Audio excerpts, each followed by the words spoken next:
Welcome back rockers. Movie की शुरुआत में एक बीच को दिखाते हैं जहाँ पर एक छोटा लड़का खेल रहा होता है और तभी वो एक हेलमेट को पानी में आकर देखता है और उसको उठा भी लेता है। तभी उसमें देखता है कि कैमरा भी फिक्स है और उसमें एक वीडियो प्ले करके देखता है। उस वीडियो में कोई सर्फिंग कर रहा होता है और अचानक एक बड़ा शार्क आकर उसको काटने आता है और ये देखते ही वो लड़का उसको लेकर दौड़ पड़ता है।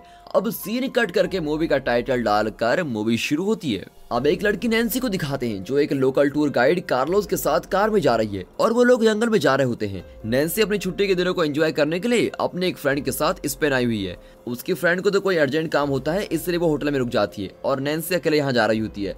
अब कार में जाते समय नैन्सी अपनी मॉम के साथ सर्फिंग करते समय जो उन्होंने फोटो खींची थी उसको देख रही होती है। नैन्सी को भी सर्फिंग करना बहुत ही पसंद है और वो बिल्कुल अपनी माँ की तरह सर्फिंग करने में बहुत ही ज्यादा दिलचस्पी लेती है और अब भी वो यहाँ सर्फिंग करने के लिए आई होती है और अब वो जिस बीच में आई है वहीं इसकी माँ ने सर्फिंग सीखी थी। फिर दोनों बातें करते हुए उस बीच में पहुंच जाते हैं और कार्लोस उसे वहाँ छोड़कर वापस चला जाता है। फिर नैन्सी सर्फिंग के लिए रेडी होती है और अपने सर्फिंग बोर्ड को लेकर खुशी से पानी में चली जाती है। अब नैन्सी बड़े मजे से सर्फिंग कर रही होती है और मस्त एंजॉय करती है। तभी इसकी तरह दो लोग वहाँ सर्फिंग करते हुए दिखाई देते हैं। उनमें से एक लोकल आदमी होता है और वो उसी शहर में रहता है। उसी ने एक हेलमेट पहन रखा होता है और उस हेलमेट में एक छोटा कैमरा भी फिक्स होता है। और दूसरा आदमी नैन्सी की तरह एक अमेरिकन होता है और इस जगह पर ये तीनों एक दूसरे से पहली बार मिलते हैं और एक दूसरे को अपना परिचय देते हैं। फिर हंसकर और खेलकर मस्त एंजॉय करते हैं। तब वो अमेरिका नैन्सी से पूछता है कि तुम अमेरिका में कहाँ रहती हो और नैन्सी जवाब देती है कि टेक्सास में। इस पर वो कहता है कि टेक्सास में तो सर्फ करने के लिए काफी सारे बीच हैं, तुम यहाँ पर क्यों आई। तब नैन्सी कहती है कि टेक्सास में चाहे जितने भी बीच हो लेकिन इस बीच का मजा ही कुछ और है और देखिए ये बीच कितना सुंदर और बड़ा भी है।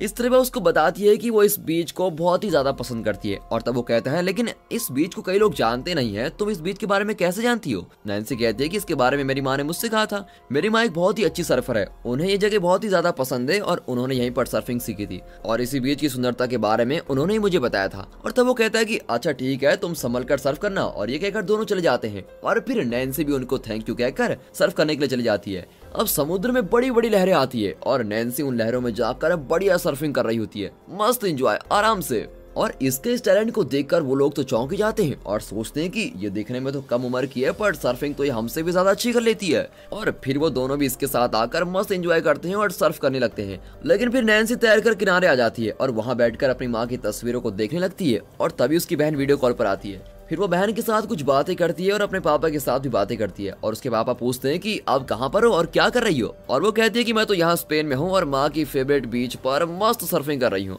लेकिन उसके पापा हर किसी के पापा की तरह कहते हैं कि बेटा संभल कर करना, यहाँ पर खतरा बहुत होता है। फिर ये उन्हें कहती है कि ठीक है पापा, मैं आराम से करूंगी और आप टेंशन मत लीजिए, मैं जा रही हूँ, ठीक है, ओके बाय। और वो फिर से पानी में जाने लगती है। तब उसकी फ्रेंड जो होटल में ठहरी हुई थी वो उसको मैसेज करती है कि मैं यहाँ एक लड़के से मिली हूँ और उसको देखते ही मैंने उसे पसंद कर लिया और मैं उसके साथ बाहर घूमने के लिए जा रही हूँ, इसलिए तुम मेरे लिए वेट मत करना और एंजॉय कर लो।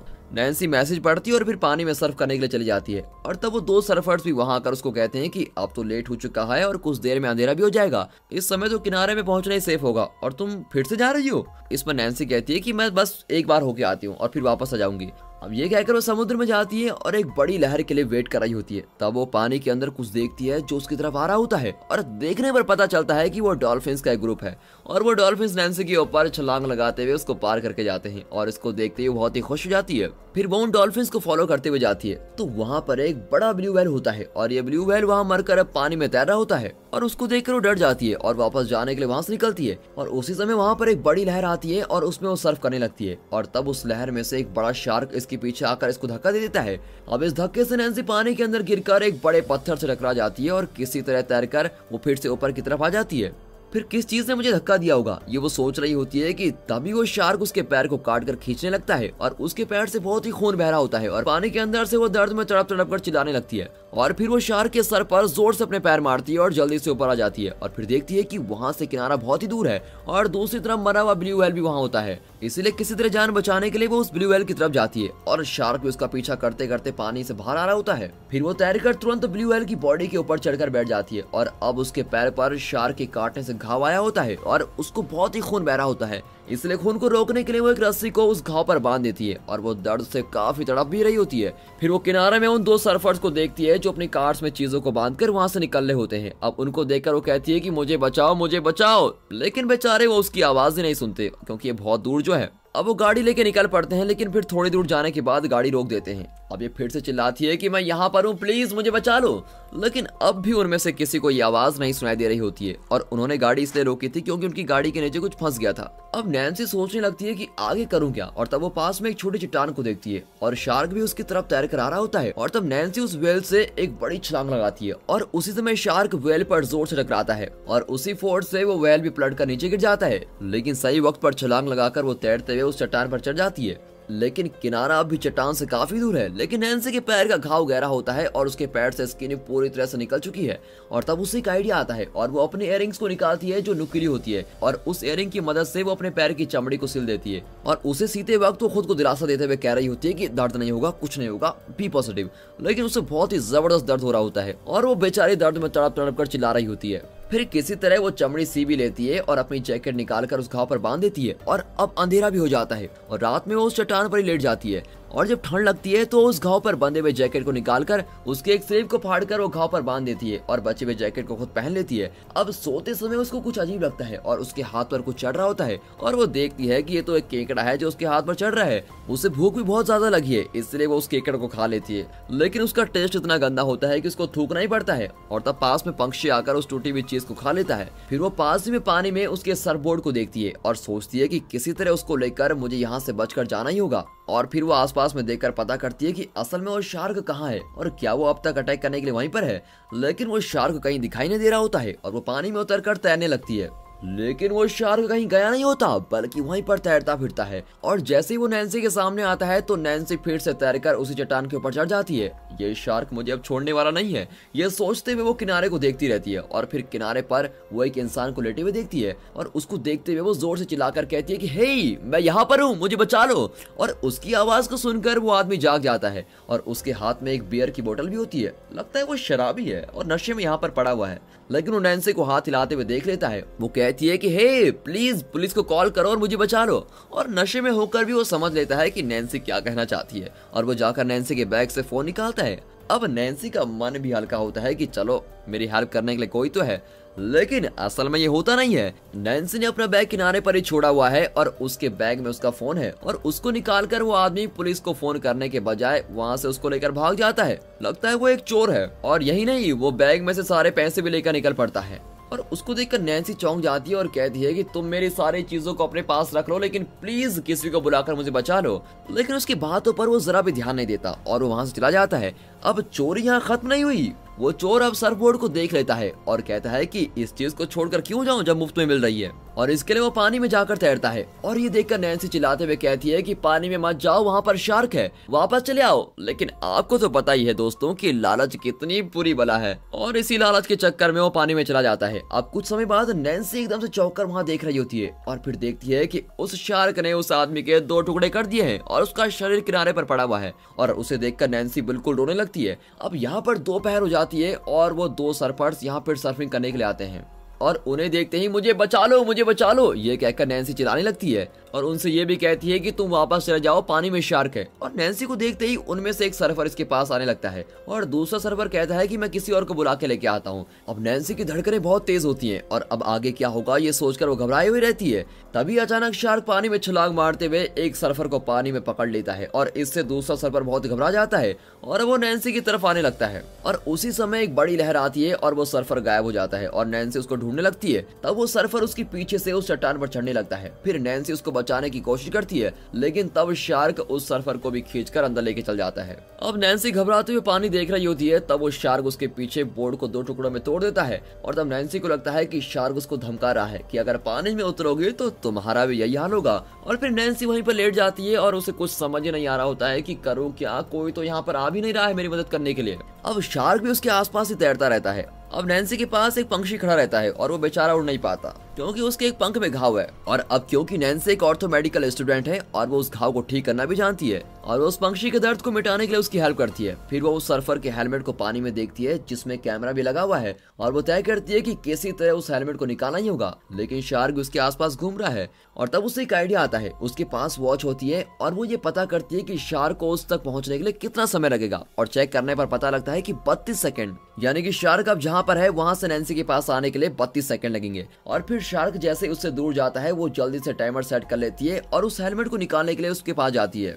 लेकिन वो मिस हो जाता है और समय समाप्त होने के कारण वो उसको निकाल नहीं पाती। फिर वो फिर से टाइमर सेट करके पानी में जाती है और इस बार वो उसको निकाल लेती है और फिर चट्टान पर लेके आ जाती है और तब उसके पीछे से शार्क बाहर आता है और अपना मुंह खोलता है और नैन्सी डरकर पानी में गिर जाती है। फिर शार्क उसका पीछा करते हुए आता है और वो पानी के अंदर किसी पौधों पर फंसता है और उसके मुंह में जलन भी होती है और वो फिर पीछे हट जाता है और ये नैन्सी भी नोट करती है और वो उस चट्टान पर जाकर फिर चढ़ जाती है। फिर वो उस कैमरे में रिकॉर्ड किए गए वीडियोस को प्ले करके देखने लगती है और वो उस शार्क के वीडियो को जूम करती है। तब देखती है कि शार्क के मुंह में कोई चीज चुभ गई है। फिर वो पानी में एक एंटीना को देखती है जिसे हेल्प के लिए छोड़े जाते हैं और वो इससे काफी दूर होता है। फिर वो उस हेलमेट पर शार्क के दांत को देखती है जो टूटकर उसमें फंसा हुआ होता है और उसको निकालकर वो अपने पास रख लेती है। फिर वो उस कैमरे में खुद की वीडियो रिकॉर्ड करने लगती है और कहती है कि मेरा नाम नैन्सी है, मैं इस समुद्र के बीच में फंस गई हूँ और एक शार्क के अटैक के कारण मैं यहाँ से निकल नहीं पा रही हूँ और उससे बचने के लिए एक छोटी चट्टान पर बैठी हुई हूँ और इस चट्टान के आसपास एक बड़ी ब्लू व्हेल की डेड बॉडी भी पड़ी हुई है और यही लैंडमार्क भी है। अगर आपने इस वीडियो को देख लिया है तो प्लीज पुलिस को बुलाकर मेरी हेल्प कीजिए।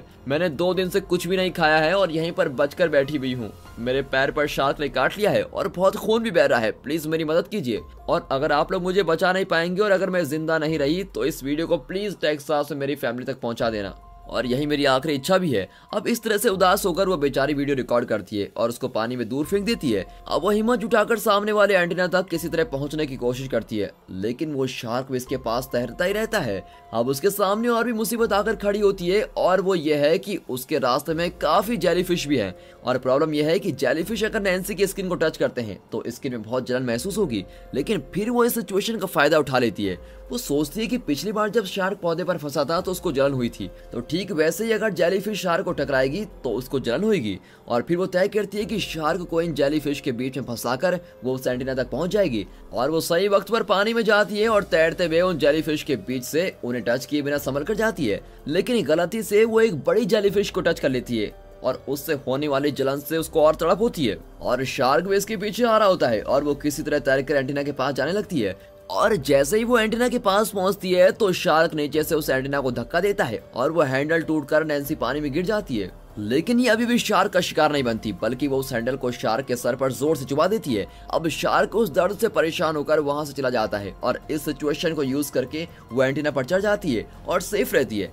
देखिए जिंदा बचने के लिए इसको कितना संघर्ष करना पड़ रहा है। अब वो बहुत थक गई है और वहां बैठकर पूरे समुद्र में दूर दूर तक देखने लगती है। तभी वो एक बोट को देखती है जो काफी दूर है और उसको देखते ही वो उसको सिग्नल देकर बुलाने का प्रयास करती है। तब उस एंटीना में वो एक बॉक्स को देखती है जो लॉक्ड रहता है और वो उसको खोल नहीं पाती। अब वो बोट भी आगे जा रही होती है और तब वो अपने पास रखे हुए उस शार्क के दांत से उस ताले को खोल देती है। उस बॉक्स में एक फ्लेयर गन होती है यानी कि लाइट छोड़ने वाला बॉक्स होता है जिससे सिग्नल देने के लिए यूज करते हैं।